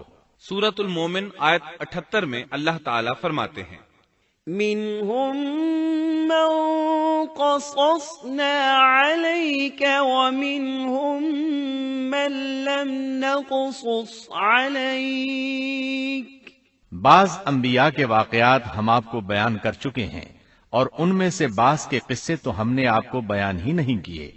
سورۃ البقرہ آیت 136 میں اللہ تعالیٰ فرماتے ہیں، لا نفرق بین احد من رسله، ہم رسولوں میں سے کسی کے درمیان فرق نہیں کرتے۔ اس لیے ایک مومن کا یہ عقیدہ ہونا چاہیے کہ ہم اللہ کے انبیاء میں سے کسی نبی کے درمیان کوئی فرق نہیں کرتے، یعنی تمام انبیاء پر ایمان لاتے ہیں۔ اس صاف اور واضح عقیدے کے بعد اگر ہمارے سامنے کسی ملک اور کسی خطے کے انبیاء اور رسول کے واقعات نہیں بھی آئے تو اس کے اسباب و وجوہات اور ہیں، لیکن جہاں تک ان پر ایمان لانے کا تعلق ہے وہ اختصار سے بھی کافی ہے، اور ان کی تفصیلات سے آگاہی ہماری رشد و ہدایت کے مقاصد یعنی اللہ پر ایمان اور نیک اعمال کے لیے ضروری نہیں ہے، خصوصاً جبکہ اللہ تعالیٰ نے ہم پر یہ حقیقت بھی قرآن مجید میں واضح کر دی ہے کہ نبی اکرم صلی اللہ علیہ وسلم خاتم النبیین ہیں اور تمام سچے ادیان کی صحیح اور حقیقی تعلیم کی تصدیق کر کے ان کو بلند درجات کے درجہ کمال تک پہنچانے والے ہیں، جیسا کہ سورۃ المائدہ آیت 3 میں اللہ تعالیٰ فرماتے ہیں، اليوم اکملت لکم دینکم واتممت علیکم نعمتی ورضیت لکم الاسلام دینا، آج میں نے تمہارے لیے دین کو کامل کر دیا اور تم پر اپنا انعام بھرپور کر دیا اور تمہارے لیے اسلام کے دین ہونے پر رضامند ہو گیا۔ خلاصہ کلام یہ کہ ہمیں یہ تسلیم ہے کہ ہندوستان میں بھی اللہ کے سچے نبی اور پیغمبر مبعوث ہوئے، بلکہ سیرت نگاروں کی روایات کے مطابق ابو البشر آدم علیہ السلام اسی ہندوستان کے کسی گوشے میں اتارے گئے، لیکن جب تک قرآن و حدیث کی صراحت یا تاریخ کے صحیح دلائل و براہین سے یہ ثابت نہ ہو جائے کہ ذوالکفل گوتم بدھ کا لقب ہے، محض قیاس و آراء کی بنا پر ہم اس کو تسلیم نہیں کرتے، کیونکہ جس طرح کسی نبی کو نہ ماننا کفر کی راہ ہے، اسی طرح کسی غیر نبی کو نبی تسلیم کرنا بھی باطل ہے۔ شعیب علیہ السلام بھی ایک عظیم نبی تھے، آپ یونس علیہ السلام سے پہلے یا بعد میں تشریف لائے۔ مفسرین اور مورخین کے اقوال اس بارے میں مختلف ہیں۔ آپ عربی النسل ہیں اور مدین بن مدیان بن ابراہیم علیہ السلام کی طرف منسوب ہیں۔ آپ جس شہر میں مبعوث ہوئے اس کا نام مدین تھا، یا پھر یہ اس قبیلے کا نام تھا جو اس بستی میں آباد تھا۔ مدین کا یہ شہر مشہور شہر معان کے قریب ہی تھا، آج کل یہ اردن میں ہے۔ معان قوم لوط کے بحیرہ کے قریب تھا۔ بحیرہ کی حقیقت یہ ہے کہ جب اللہ تعالیٰ نے جبریل علیہ السلام کو حکم دیا کہ لوط علیہ السلام کی قوم پر تباہی نازل کریں، اس بستی کو اوپر اٹھا کر اوندھا گرا دیں، انہوں نے اس بستی کو تہوبالا کر دیا، تہس نہس کر دیا، تو اس بستی کو بحیرہ کہا جانے لگا، یعنی لوط علیہ السلام کی بستی کے کھنڈرات۔ یہ بحیرہ بحر مردار کے قریب ہی واقع ہے۔ سیدنا شعیب علیہ السلام کی قوم ایک کافر اور تاجر قوم تھی، بتوں کی پوجا کرتی تھی اور ڈاکے ڈالتی تھی۔ یہ لوگ تجارتی راستوں پر کھڑے ہو جاتے، تجارتی قافلوں کو اس طرح لوٹتے تھے کہ ہر قافلے سے جبرن 10واں حصہ وصول کر لیتے تھے۔ خود بھی ملاوٹ، ہیرا پھیری اور دھوکہ بازی کے ماہر تھے۔ ملاوٹ تو گویا ان کی گھٹی میں پڑی تھی۔ تمام انبیاء کرام علیہم السلام کی ذمہ داری ہوتی ہے کہ لوگوں کو خالص اللہ کی عبادت کی طرف بلائیں، درست اعمال اور صحیح عقائد کی طرف ان کی رہنمائی کریں۔ اس کے ساتھ یہ بھی ان کی ذمہ داری ہوتی ہے کہ اہم معاشرتی، اقتصادی اور سیاسی امور کی بھی رہنمائی کریں۔ حقیقت یہ ہے کہ تمام انبیاء کرام کا طریقہ یہی تھا کہ جہاں کہیں قوم میں کوئی ٹیڑھا پن دیکھتے اس کی اصلاح فرمانے کی کوشش کرتے، عبادت اور عقیدے کی اصلاح کرنے کے ساتھ ساتھ دوسری خرابیوں کا بھی سامنا کرتے جو اس قوم میں پائی جاتی تھی۔ اہل مدین میں ملاوٹ کا رجحان سب سے بڑھ کر تھا، ماپ تول میں کمی کرتے تھے۔ اس کے ساتھ اس قوم میں درختوں کی عبادت کرنے کا رجحان بھی پایا جاتا تھا، وہ درختوں کے پجاری تھے۔ اسی لیے اللہ تعالیٰ نے سورۃ الحجر آیت 78 میں فرمایا ہے، وَإِن كَانَ أَصْحَابُ الْأَيْكَةِ لَظَالِمِينَ، اور بے شک ایکا والے بھی بڑے ظالم تھے۔ اسی طرح سورۃ الشعراء آیت 176 میں باری تعالیٰ فرماتے ہیں، كَذَّبَ أَصْحَابُ الْأَيْكَةِ الْمُرْسَلِينَ، ایکا والوں نے بھی رسولوں کو جھٹلایا۔ اس قوم نے تو صرف شعیب علیہ السلام کی تکذیب کی تھی، پھر اللہ تعالیٰ نے رسولوں کی تکذیب کیوں فرمایا؟ اس کا جواب یہ ہے کہ ایک رسول اور نبی کی تکذیب تمام انبیاء کرام کی تکذیب ہے، کیونکہ سب انبیاء کرام کی دعوت ایک ہے، سب کے سب ایک ہی دعوت دیتے رہے ہیں، سب کا ایک ہی اعلان تھا، أَنِ اعْبُدُوا اللَّهَ وَاتَّقُوهُ وَأَطِيعُونِ، تم اللہ کی عبادت کرو اور اسی سے ڈرو اور میرا کہنا مانو۔ یہ تھی تمام انبیاء کرام کی دعوت۔ اللہ سورۃ الاعراف آیت 59 میں فرماتے ہیں، اعبدوا اللہ ما لکم من الہ غیرہ، تم اللہ کی عبادت کرو، اس کے سوا تمہارا کوئی معبود نہیں۔ مطلب یہ کہ تمام انبیاء کی دعوت ایک ہی تھی۔ اب جو آدمی صرف ایک نبی کو جھٹلاتا ہے، اس کی تعلیمات سے کفر کرتا ہے، تو گویا وہ سب کو جھٹلاتا ہے، سبھی کی تعلیمات سے انکار کرتا ہے۔ یہی وجہ ہے کہ اللہ تعالیٰ نے فرمایا، ایکا والوں نے رسولوں کو جھٹلایا، باوجود اس کے کہ انہوں نے صرف ایک رسول کو جھٹلایا تھا۔ شعیب علیہ السلام نے قوم کو دعوت دینی شروع کی۔ اللہ تعالیٰ سورہ اعراف آیت 85 میں فرماتے ہیں، وَإِلَى مَدْيَنَ أَخَاهُمْ شُعَيْبًا قَالَ يَا قَوْمِ اعْبُدُوا اللَّهَ مَا لَكُمْ مِنْ إِلَٰهٍ غَيْرُهُ قَدْ جَاءَتْكُمْ بَيِّنَةٌ مِّن رَّبِّكُمْ، اور ہم نے مدین کی طرف ان کے بھائی شعیب کو بھیجا، انہوں نے فرمایا، اے میری قوم، تم اللہ کی عبادت کرو، اس کے سوا تمہارا کوئی معبود نہیں، تمہارے پاس تمہارے پروردگار کی طرف سے واضح دلیل آ چکی ہے۔ سب کے سب انبیاء کرام معجزات کے ساتھ تشریف لائے ہیں۔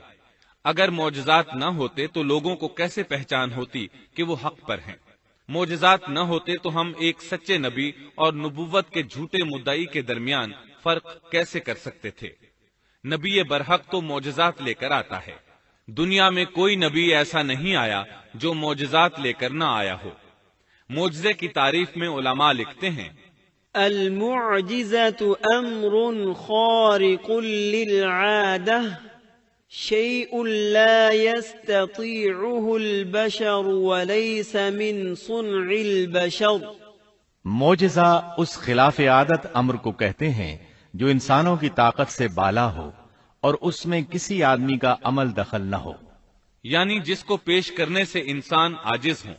عاجز کرنے والی وہی چیز ہوتی ہے جو زمینی قوانین اور ضوابط کے خلاف ہو، مثلا مردوں کا زندہ کرنا، پہاڑوں کو چیر کر اونٹنی کا نکل آنا، لاٹھی کا سانپ بن جانا، چاند کا 2 ٹکڑے ہونا اور دیگر معجزات۔ مختصر یہ کہ جو نبی دنیا میں تشریف لائے کوئی نہ کوئی معجزہ ضرور ساتھ لائے تاکہ لوگ ان کی سچائی پر ایمان لے آئیں۔ اگر کوئی شخص نبوت کا دعویٰ کرے اور ہاتھ کی صفائی سے کوئی شعبدہ دکھائے تو وہ معجزہ نہیں ہے۔ معجزہ ہونے کے لیے چند شرائط ہیں۔ نمبر 1، وہ کام خلاف عادت ہو، قوانین فطرت کو توڑنے والا ہو۔ نمبر 2، اس کام کو اللہ کسی نبی یا رسول کے ہاتھوں پر ظاہر کرے۔ نمبر 3، عورتوں سے ظاہر نہ ہو، اس لیے کہ انبیاء سب کے سب مرد تھے۔ اللہ تعالیٰ سورہ یوسف آیت 109 میں فرماتے ہیں، وَمَا أَرْسَلْنَا مِن قَبْلِكَ إِلَّا رِجَالًا۔ آپ سے پہلے ہم نے جتنے رسول بھیجے سب مرد ہی تھے۔ نمبر 4، اس معجزے سے وہ دوسروں کو چیلنج بھی کرے کہ مخالفین میں سے کوئی ایسا کر کے دکھائے، چاہے سب مل کر دکھائیں، مطلب یہ کہ وہ معجزہ سب کے لیے چیلنج ہو۔ شعیب علیہ السلام نے بھی اپنے معجزے کے ذریعے اپنی قوم کو چیلنج کیا۔ اللہ تعالیٰ ان کی زبان سے سورہ آراف آیت 85 میں فرماتے ہیں، قد جاءتكم بينة من ربكم، تمہارے پاس تمہارے رب کی طرف سے واضح دلیل آ چکی ہے۔ شعیب علیہ السلام ایسے واضح اور روشن امور ان کے سامنے پیش کرتے ہیں کہ جن پر عمل پیرا ہو کر وہ دنیا و آخرت میں فلاح پا سکتے تھے۔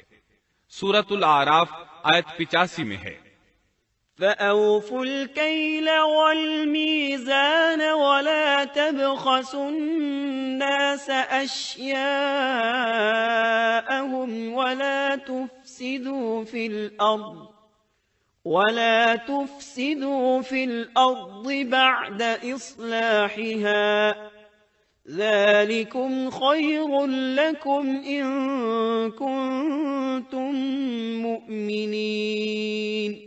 بس تم ناپ تول پورا کیا کرو اور لوگوں کو ان کی چیزیں کم کر کے مت دو، اور روئے زمین میں اس کے بعد کہ اس کی درستی کر دی گئی فساد مت پھیلاؤ، یہ تمہارے لیے فائدہ مند ہے اگر تم تصدیق کرو۔ اللہ تعالیٰ سورۃ الاعراف آیت 86 میں فرماتے ہیں، وَلَا تَقْعُدُوا بِكُلِّ صِرَاطٍ تُوعِدُونَ، اور تم سڑکوں پر اس غرض سے مت بیٹھا کرو کہ اللہ پر ایمان لانے والوں کو دھمکیاں دو۔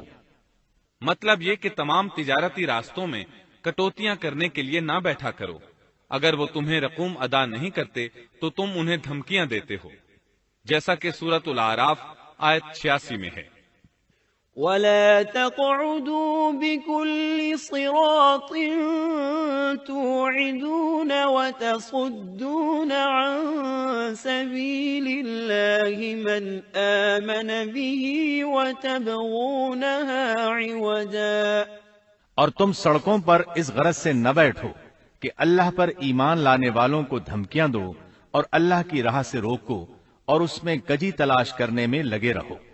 اللہ تعالیٰ سورۃ الاعراف آیت 86 میں فرماتے ہیں، وَاذْكُرُوا إِذْ كُنتُمْ قَلِيلًا فَكَثَّرَكُمْ، اور اس حالت کو یاد کرو جبکہ تم کم تھے پھر اللہ نے تمہیں زیادہ کر دیا۔ ان کی تعداد بالکل تھوڑی سی تھی، اللہ نے بڑی تیزی سے ان کی تعداد میں اضافہ کر دیا، لیکن جب انہوں نے شعیب علیہ السلام کی بات کو نہ مانا تو ان کا انجام کیا ہوا؟ اللہ تعالیٰ سورۃ الاعراف آیت 86 میں فرماتے ہیں، وَانظُرُوا كَيْفَ كَانَ عَاقِبَةُ الْمُفْسِدِينَ، اور دیکھو کیسا انجام ہوا فساد کرنے والوں کا۔ لوط علیہ السلام کی قوم چونکہ ان کے قریب ہی تھی اس لیے ان کے انجام سے ڈرایا جا رہا ہے۔ قوم لوط کا واقعہ ان کے ہاں مشہور تھا۔ شعیب علیہ السلام کی دعوت کا تذکرہ سورہ ہود آیت 88 میں ہے کہ شعیب علیہ السلام نے اپنی قوم کو مخاطب کر کے فرمایا، ان اريد الا الاصلاح ما استطعت، میرا ارادہ تو اپنی طاقت بھر اصلاح کرنے ہی کا ہے۔ دائی حضرات پر صرف اپنی بساط کے مطابق پیغام پہنچا دینا ہوتا ہے۔ لوگوں کو ایمان لانے پر مجبور کرنا انبیاء اور دائی حضرات کے مشن میں شامل نہیں ہے۔ اللہ تعالی سورۃ الغاشیہ آیت 22 میں فرماتے ہیں، لست علیہم بمسیطر، آپ ان پر محاسب نہیں ہیں۔ مطلب یہ کہ آپ انہیں ایمان لانے اور راہ راست پر چلانے کے لیے مجبور نہیں کر سکتے۔ آپ کے ذمے یہی امر ہے کہ آپ ان کی اصلاح کرنے کی کوشش کریں۔ سورہ ہود آیت 88 میں ہے، ان اريد الا الاصلاح ما استطعت وما توفيقي الا بالله عليه توكلت واليه انيب۔ میرا ارادہ تو اپنی طاقت بھر اصلاح کرنے کا ہی ہے، میری توفیق اللہ ہی کی مدد سے ہے، اسی پر میرا بھروسہ ہے اور اسی کی طرف میں رجوع کرتا ہوں۔ جب شعیب علیہ السلام نے انہیں ان باتوں کی طرف دعوت دی تو انہوں نے کفر کیا، آپ کو جھٹلایا، بلکہ یوں کہنے لگے، قالوا يا شعيب أصلاتك تأمرك أن نترك ما يعبد آباؤنا أو أن نفعل في أموالنا ما نشاء۔ انہوں نے جواب دیا کہ اے شعیب، کیا تیری نماز تجھے یہی حکم دیتی ہے کہ ہم اپنے باپ دادوں کے معبودوں کو چھوڑ دیں اور ہم اپنے مالوں میں جو کچھ چاہیں اس کا کرنا بھی چھوڑ دیں؟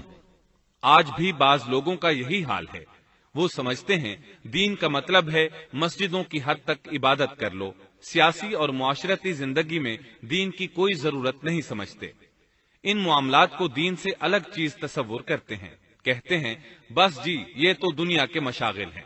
یہی حال تھا شعیب علیہ السلام کی قوم کا۔ سورہ ہود آیت 87 کے آخر میں ہے، إنك لأنت الحليم الرشيد۔ تو بڑا ہی باوقار اور نیک چلن آدمی ہے۔ مطلب یہ کہ انہوں نے مذاق کے انداز میں ان سے کہا، تو بڑا عقل مند ہے، کیوں ناراض ہوتا ہے؟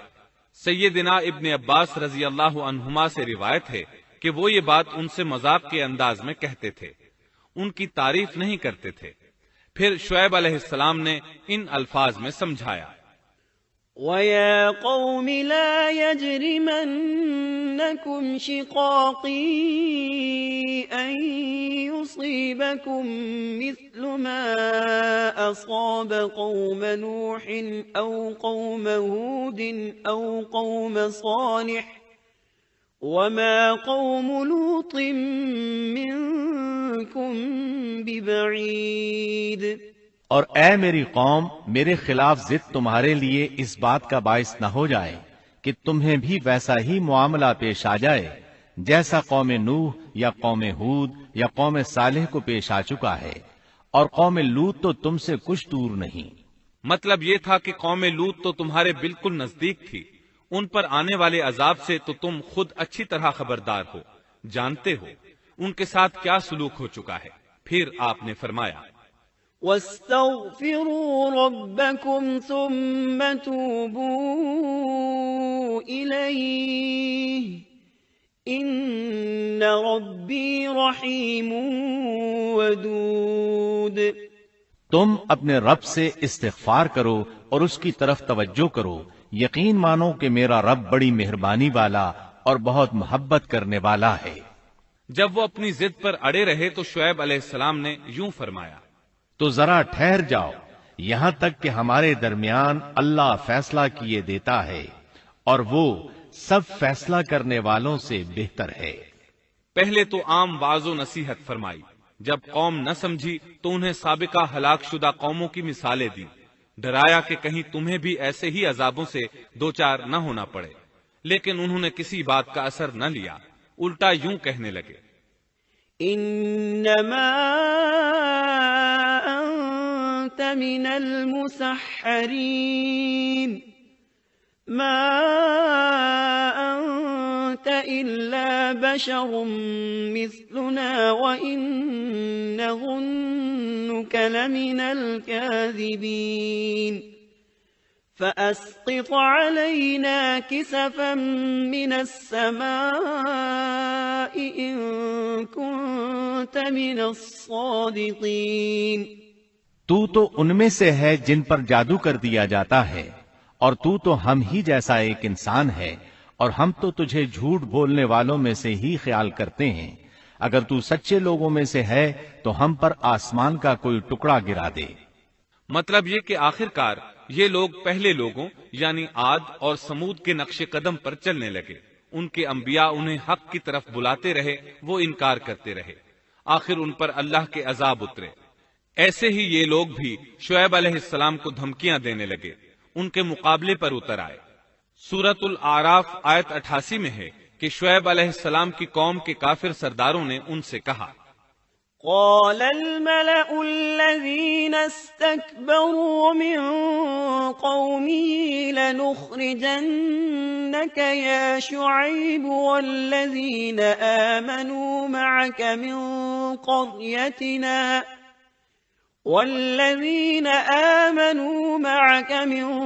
قريتنا أو لتعودن في ملتنا قال أولو كنا كارهين۔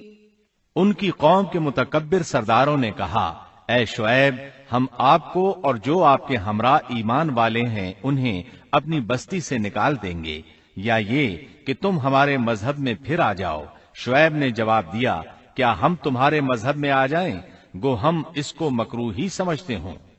قوم کے سردار تکبر کرتے ہوئے مزید کہنے لگے کہ اگر تو اپنی دعوت پر اڑا رہا تو ہم تجھے مدین سے نکال دیں گے۔ جواب میں شعیب علیہ السلام نے کہا، اگر عذاب سے بچنا ہے تو میری بات مان لو۔ انہوں نے نہ صرف آپ کی بات ماننے سے انکار کر دیا بلکہ ان کا مذاق بھی اڑانے لگے۔ اس کا ذکر سورہ ہود آیت 91 میں آیا ہے۔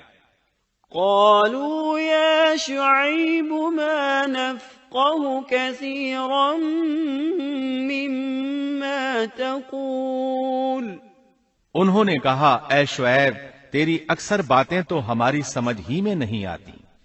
شعیب علیہ السلام نے انہیں پھر سمجھایا تو وہ بولے، قالوا يا شعيب ما نفقه كثيرا مما تقول وإنا لنراك فينا ضعيفا ولولا رهطك لرجمناك وما أنت علينا بعزيز۔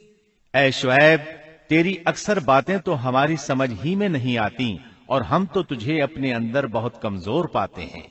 اگر تیرے قبیلے کا خیال نہ ہوتا تو ہم تجھے سنسار کر دیتے، اور ہم پر تمہارا دباؤ تو ہے ہی نہیں۔ اس پر آپ نے فرمایا، یا قوم ارہطی اعز علیکم من اللہ۔ اے میری قوم کے لوگو، کیا تمہارے نزدیک میرے قبیلے کے لوگ اللہ سے بھی زیادہ عزت والے ہیں؟ مطلب یہ کہ تم میری قوم قبیلے سے تو ڈرتے ہو لیکن اللہ تعالیٰ کا تمہیں کچھ بھی ڈر نہیں۔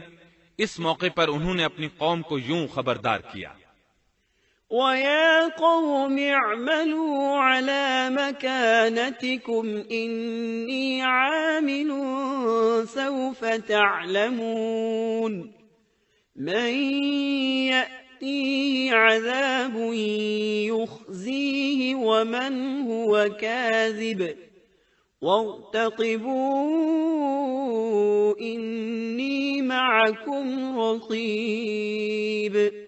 اے میری قوم، اب تم اپنی جگہ عمل کیے جاؤ، میں بھی عمل کر رہا ہوں۔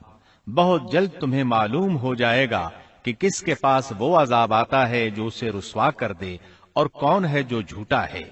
تم بھی انتظار کرو، میں بھی تمہارے ساتھ انتظار کرتا ہوں۔ پھر آپ نے دعا فرمائی، اے اللہ، میرے اور میری قوم کے درمیان فیصلہ کر دے۔ ادھر قوم کے لوگ انہیں بستی سے نکالنے اور سنسار کرنے کی دھمکیاں دینے لگے۔ آپ کی دعا کے الفاظ سورہ آراف آیت 99 میں آئے ہیں۔ ربنا افتح بيننا وبين قومنا بالحق وأنت خير الفاتحين۔ اے ہمارے پروردگار، ہمارے اور ہماری قوم کے درمیان حق کے موافق فیصلہ کر دے، اور تو سب سے اچھا فیصلہ کرنے والا ہے۔ آخر کار فیصلے کی گھڑی آ پہنچی۔ اللہ تعالیٰ نے سیدنا شعیب علیہ السلام اور ان پر ایمان لانے والوں کو نجات عطا فرمائی، اور ان کی قوم پر عجیب و غریب عذاب نازل ہونا شروع ہوا، اور عذاب صرف ایک ہی قسم کا نہیں تھا، کئی نوعیتوں اور شکلوں میں آیا۔ اللہ سبحانہ و تعالی ہمیں اپنی قدرت کی نشانیاں دکھاتے ہیں کہ قوم عاد کس طرح تند و تیز ہواؤں سے تباہ کی گئی، جبکہ شعیب علیہ السلام کی قوم کو اس کے بالکل برعکس عذاب دیا گیا۔ اللہ تعالیٰ نے ہوا کو روک لیا، حالت ایسی ہو گئی کہ ہوا بالکل نہ چلی، گرمی اور حرارت تیز ہو گئی۔ پھر اللہ تعالیٰ نے بستی سے باہر ایک بادل بھیجا، اس کے نیچے سایہ تھا، بچے، بوڑھے، جوان اور عورتیں سبھی اس سائے میں جگہ پانے کے لیے بھاگے تاکہ گرمی سے بچ سکیں۔ آخر بادل کے نیچے پہنچ کر بیٹھ گئے۔ جو ہی سب وہاں پہنچ کر بیٹھے، ان کے نیچے کی زمین ہلنے لگی، ہچکولے کھانے لگی، یہاں تک کہ زلزلہ شروع ہو گیا، سب گھٹنوں کے بل گرتے چلے گئے۔ اسی وقت جبریل علیہ السلام تشریف لائے اور ایسی زوردار چیخ ماری کہ اس چیخ کی شدت کی تاب نہ لاتے ہوئے سب کے سب وہیں ڈھیر ہو گئے۔ اللہ تعالیٰ سورۃ الشعراء آیت 189 میں فرماتے ہیں، فَأَخَذَهُمْ عَذَابُ يَوْمِ الظُّلَّةِ، پس انہیں سائبان والے دن کے عذاب نے پکڑ لیا۔ جب انہوں نے سائے اور ہوا کو گم پایا تو بادل کو دیکھتے ہی اس کے سائے کی طرف لپکے، لیکن اس میں تو عذاب تھا، اور انہوں نے یہی تو کہا تھا، فَأَسْقِطْ عَلَيْنَا كِسَفًا مِّنَ السَّمَاءِ إِن كُنتَ مِنَ الصَّادِقِينَ۔ اگر تم سچے لوگوں میں سے ہو تو ہم پر آسمان کا کوئی ٹکڑا گرا دو۔ بس اللہ تعالیٰ نے آسمان سے ایسا ہی عذاب بھیج دیا۔ اللہ سورہ آراف آیت 91 میں فرماتے ہیں، فَأَخَذَتْهُمُ الرَّجْفَةُ فَأَصْبَحُوا فِي دَارِهِمْ جَاثِمِينَ۔ پس انہیں زلزلے نے آ پکڑا، سو وہ اوندھے کے اوندھے پڑے رہ گئے۔ اللہ تعالیٰ مزید فرماتے ہیں، سورہ ہود آیت 94 تا 95 میں ہے، وَلَمَّا جَاءَ أَمْرُنَا نَجَّيْنَا شُعَيْبًا وَالَّذِينَ آمَنُوا مَعَهُ بِرَحْمَةٍ مِّنَّا وَأَخَذَتِ الَّذِينَ ظَلَمُوا الصَّيْحَةُ فَأَصْبَحُوا فِي دِيَارِهِمْ جَاثِمِينَ كَأَن لَّمْ يَغْنَوْا فِيهَا أَلَا بُعْدًا لِّمَدْيَنَ كَمَا بَعِدَتْ ثَمُودُ۔ جب ہمارا عذاب آ پہنچا، ہم نے شعیب کو اور ان کے ساتھ تمام مسلمانوں کو اپنی خاص رحمت سے نجات بخشی، اور ظالموں کو سخت چنگھاڑ نے آ پکڑا جس سے وہ اپنے گھروں میں اوندھے پڑے رہ گئے، گویا کہ وہ ان گھروں میں کبھی بسے ہی نہ تھے۔ آگاہ رہو، مدین والوں کے لیے بھی ویسی ہی پھٹکار ہے جیسی پھٹکار سمود پر پڑی۔ شعیب علیہ السلام اور ان پر ایمان لانے والے ان لوگوں سے دور کھڑے تھے، وہ ان کی طرف حسرت بھری نگاہوں سے دیکھ رہے تھے۔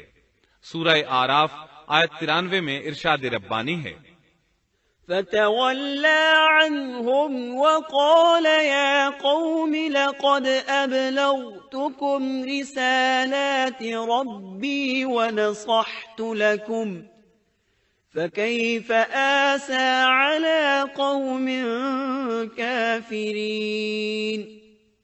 اس وقت شعیب ان سے منہ موڑ کر چلے اور فرمانے لگے، اے میری قوم، میں نے تمہیں اپنے پروردگار کے احکام پہنچا دیے اور میں نے تمہاری خیر خواہی کی، پھر میں ان کافر لوگوں پر کیوں رنج کروں؟ اس کے بعد وہ دوبارہ مدین کی طرف لوٹ آئے، کیونکہ مدین شہر تو باقی رہ گیا تھا، صرف اہل مدین ہی تباہ ہوئے تھے۔ بعد میں لوگ آہستہ آہستہ مدین میں آ کر آباد ہونے لگے۔ مدین شہر پھر سے آباد ہو گیا، اس کی رونقیں لوٹ آئیں۔ اب مدین کے اکثر باشندے مسلمان تھے، وہ مسلمان جو شعیب علیہ السلام کے ساتھ تھے۔ وہ اور دوسرے علاقوں سے آنے والے کفار اب اس شہر کے باشندے تھے، اور یہی وہ مدین شہر تھا جس میں سیدنا موسیٰ علیہ السلام تشریف لائے تھے۔ شعیب علیہ السلام کا قصہ اپنے اختتام کو پہنچا۔ اب ہم آپ کو اصحاب القریہ کا قصہ سنائیں گے۔ اصحاب القریہ کا قصہ اللہ تعالی نے سورہ یاسین میں بیان فرمایا ہے۔ اللہ تعالی اس سورہ کی آیت 13 میں فرماتے ہیں، واضرب لهم مثلا أصحاب القرية إذ جاءها المرسلون، اور آپ ان کے سامنے ایک مثال یعنی ایک بستی والوں کا قصہ بیان کیجئے جبکہ اس بستی میں کئی رسول آئے۔ اکثر مفسرین کے قول کے مطابق یہ بستی انطاکیہ ہے۔ یہ ملک شام کے شمال میں ترکی کے قریب واقع ہے۔ اس بستی میں اللہ تعالیٰ کے رسول تشریف لائے، جیسا کہ سورہ یاسین آیت 14 میں ہے۔ إذ أرسلنا إليهم اثنين، جب ہم نے ان کے پاس 2 رسولوں کو بھیجا۔ ایک ہی وقت میں 2 نبی دونوں دعوت پیش کرتے ہیں، لیکن ہوا کیا؟ اللہ فرماتے ہیں، فكذبوهما فعززنا بثالث فقالوا إنا إليكم مرسلون۔ سو ان لوگوں نے اول دونوں کو جھٹلایا، پھر ہم نے تیسرے سے تائید کی، سو ان تینوں نے کہا کہ ہم تمہارے پاس بھیجے گئے ہیں۔ مطلب یہ کہ 3 نبی بیک وقت انہیں اللہ کا پیغام سناتے رہے۔ ایک قول کے مطابق ان تینوں کے نام صادق، صدوق اور شلوم تھے۔ واللہ عالم۔ انہوں نے اپنی قوم کو توحید کی دعوت دینی شروع کی، انہیں ڈرانا شروع کیا اور یہ اعلان بھی کیا، وما علينا إلا البلاغ المبين۔ ہمارے ذمے تو صرف واضح